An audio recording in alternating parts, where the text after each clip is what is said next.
lovelies, and welcome to Peachy. As you guys know, on this channel I've been doing a lot of hack videos, tutorials, tips and trick videos that I was hoping would be useful to you in some way. Today's video is not beauty related, but I think this video might be the most helpful video I've ever done. Today I want to talk about how to find your purpose in life. This video is for everyone who struggles to figure out what they want to do in life, whether you're still in college or whether you're in your 40s and unhappy in your job. Today I want to talk about what you can do to help start the process of figuring out what you want to do in life. Of course, you're going to ask yourself now, what qualifies me to give advice on such an important matter? Well, first of all, I actually do have a degree in business psychology and also a master in organizational behavior, which is roughly related to the topic. At least I know we did talk about that as well and learn some methods.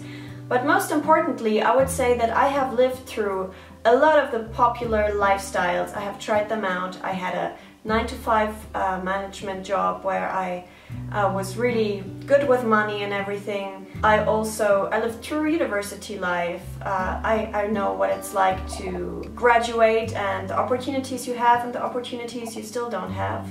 I also know what it's like to be self-employed. I know what it's like to follow your dream and all the struggles and challenges that comes with.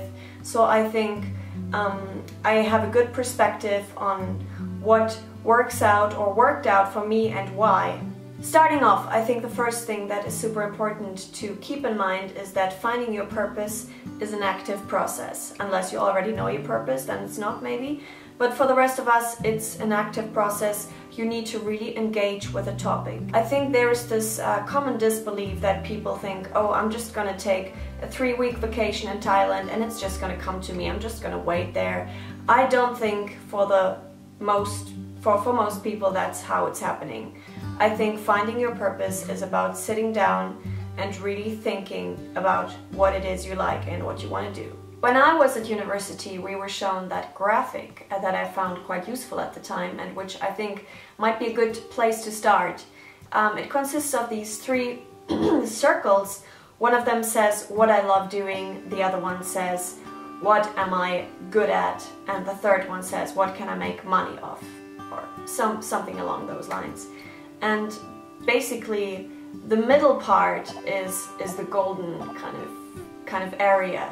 So you should do something in life that you're good at, that you can make money off, and that you also love. I think today, looking back, this graphic was a little bit flawed. The part what I love doing should be way more important, because the way I see it, skills, you can acquire skills. You can become great at almost anything if you just are prepared to put the workload and the hours in. And what makes you money? I also think pretty much everything can make you money if you're clever about it and work hard. But in order to really fully grasp the topic, I think we should start at the very beginning. Pretty much there's 2 types of people. There's those people that are either they know exactly what they want to do, or they're already there and they're happy in their job and they're fulfilled.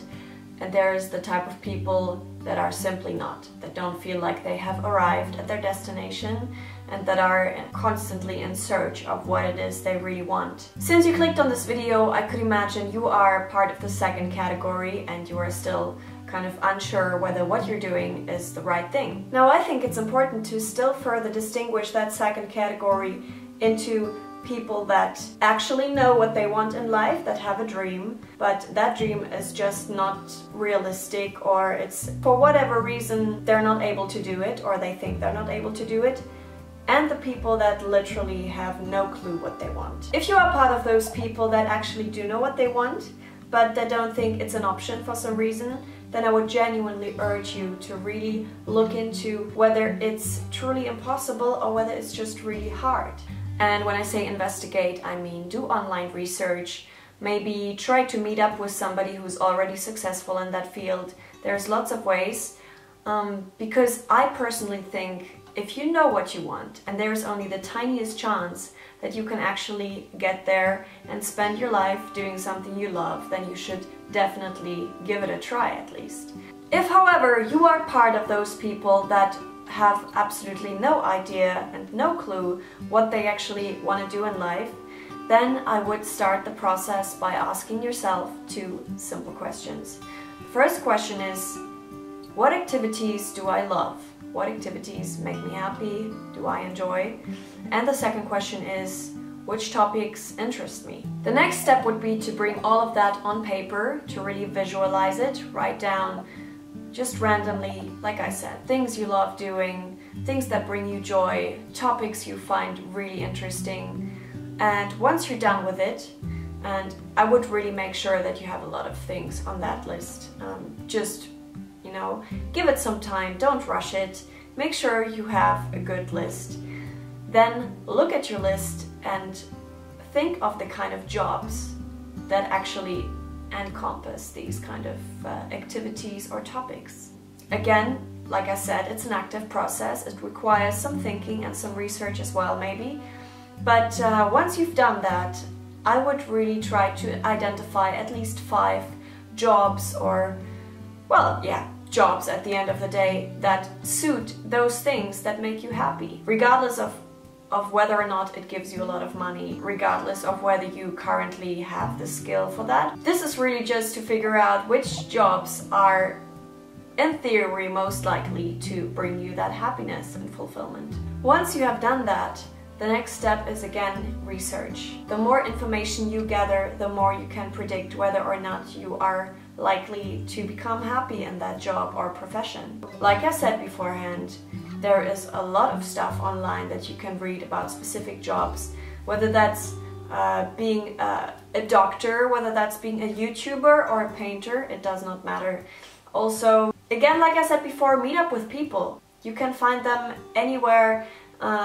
You can go to their website and there's usually always a contact email. Just try, and I think one of the big important things is also to be persistent, to not give up once people don't get back to you. And at that point, you probably already have some sort of idea which of these 5 options is feels right, you know, is gonna be the best option for you.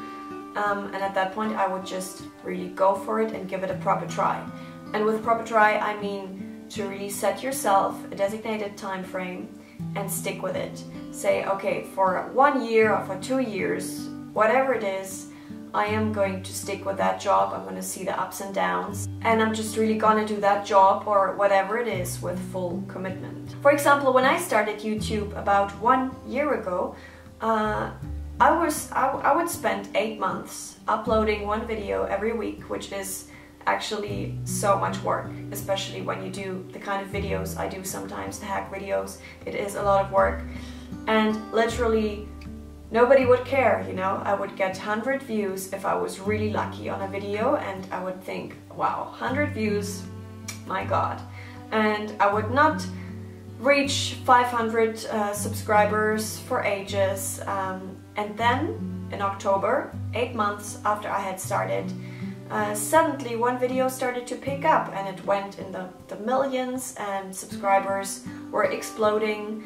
And I would have never reached that point if I wouldn't have been persistent, and if I wouldn't have said to myself, you're gonna upload 1 video at least every week for the entire upcoming year. And once that year is over, you're gonna reconsider if it was worth it or not, regardless of how successful or unsuccessful it is.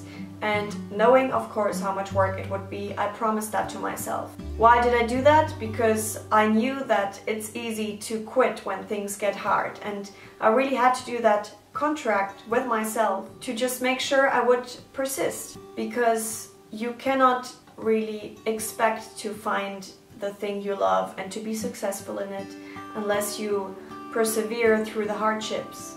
Guys, what I'm trying to say is that it's really important to accept the fact that whatever job you choose, and that holds true especially for the jobs that are most desirable, there's a price to pay. There's no such thing as a job that will straight away pay you millions, that will give you creative fulfillment, lots of free time and stability. It just doesn't work like that. It's always a trade-off.